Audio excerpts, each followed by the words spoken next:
जाएगा ये दलालों का सबका हिसाब होगा। जिस दिन मैं आ गया उसी दिन बताऊंगा कि ये दलाल की औकात क्या है। ये सब दलाल 2 टका वाला दलाल, ये चौवनी वाला दलाल, ये जमीन चोरी करने वाला दलाल, छोटा पटना का ये दलाल, इसकी औकात है। इनको घर से घिसट के लेके आऊंगा मैं, वो वक्त का इंतजार कीजिएगा। ये टीएमसी का दलाल कहेगा आज मैं बीजेपी हो गया, इसका बाप का बीजेपी है, इनकी बाप का पार्टी है बीजेपी। ये पकड़ के मारा है जो ये लोग आके मुझे बताया सब चीज।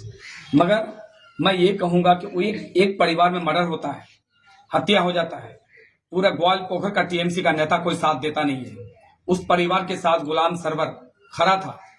और अभी ठिकरीबाड़ी में जो कुछ दिन पहले मारपीट किया, तो उस परिवार को डराने का भय और डर और खौफ दिखा रहा है, इसलिए क्या हाईकोर्ट का केस वापस ले ले। हाईकोर्ट में जो केस किए हैं वो केस वापस लेने के लिए इन पे प्रेशर डाल रहा है, इन पे दबाव डाल रहा है और गुंडा माफिया के थ्रू इनको डराया जा रहा है।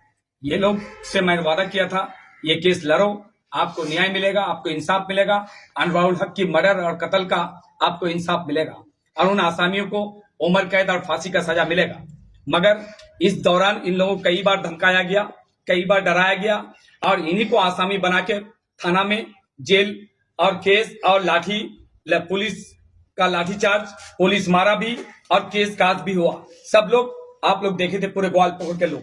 मगर आज भी वो गुंडा लोग इन परिवार को धमका के डरा के केस वापस करने पे मजबूर करने के लिए मजबूर कर रहा है इन लोगों को। क्या हाईकोर्ट का केस वापस ले लो। आज ये बुरा चाचा एक जवान बेटा का जनाजा उठाया है इस कंधे में, आज अपना बेटा का केस भी विड्रॉल कराने के लिए इसको दबाव डाला जाता है। तो ये इंसाफ पूरे ग्वालपोखर वासी के पास है, पूरे 14 अंचल के। आज एक गरीब का बेटा मरा है, कल किसी और का बेटा मरेगा। आप सरवर जैसा क्या आप लोगों को और भी कोई मिलेगा लड़ने के लिए? तो फिर तैयार रहिए, और किसी का मर्डर होगा, हत्या होगा, ऐसे ही दबाया जाएगा? नहीं, लड़ेंगे इंशाल्लाह और हक के लिए आवाज उठाएंगे। मगर जो ये लोग मुझे बयान बताया कि बोरी बस्ती में लालमिया का ससुराल है और उनके ससुराल का कौन कौन आदमी था चाचा? वो सुल्तान, हाँ। दीपा, वो खेजो, ये सब कोई था।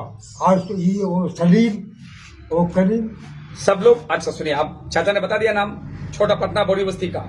ये लोग लालमिया का ससुराल वाला है और ये लोग जाके बोरी बस्ती में ठिकरीबाड़ी में मारता है इनके नाती को, केस पे दबाव डालता है कि केस वापिस कर लो। अब वहां पे एक गुंडा, एक दलाल छोटा पटना का, जो ये लोग बोला एक दलाल है, जो 23 तारीख को वोट हुआ, 4 तारीख को गिनती हुआ, ये 26 में, इससे पहले वो दलाल टीएमसी का बड़ा गुंडा था, टीएमसी का बड़ा गुंडा था। आज वो गुंडा टीएमसी का कुछ बीजेपी का लोगों के साथ बैठ के ठिकरीबाड़ी चौक में ये दलाल कह रहा है मैं बीजेपी हो गया हूं। तो अभी ऊपर में खबर कर दिया हूं मैं डिस्ट्रिक्ट लेवल में, एमपी के पास और इस्लामपुर में, कि ये दलाल टीएमसी का बहुत बड़ा गोरू का माफिया, गाय बेचने वाला, गाय काटने वाला, ये दलाल छोटा पटना बोरी बस्ती का, ये आज कह रहा है मैं बीजेपी हो गया हूं।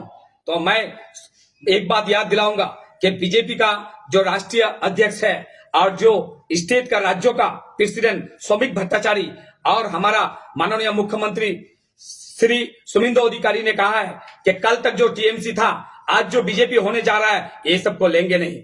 और ये अपने ये दलाल सब बीजेपी का नाम लेके पैसा वसूली करके उन आसामी का साथ देना, ये इन दलालों का खून में है, क्योंकि ये लोग टीएमसी किया था और टीएमसी का खून बीजेपी में जाके बदलेगा नहीं, वही दलाल ही रहेगा। तो ये टीएमसी का दलाल कहेगा मैं बीजेपी हो गया हूं, ये कोई मानेगा नहीं। और अभी सर्वर जिंदा है, बीजेपी में हूं या नहीं, वक्त का इंतजार करो, सब खुल के आ जाए। तो बीजेपी बोल के मुझे केस दिया थाना में, ग्वालपोखर में, और ये दलाल लोग मेरे पीछे पड़ा हुआ था।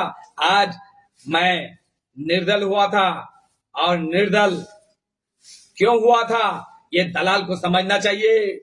ये सब दलाल को के दलाल, मैं क्या बीजेपी का वोट काटा हूं?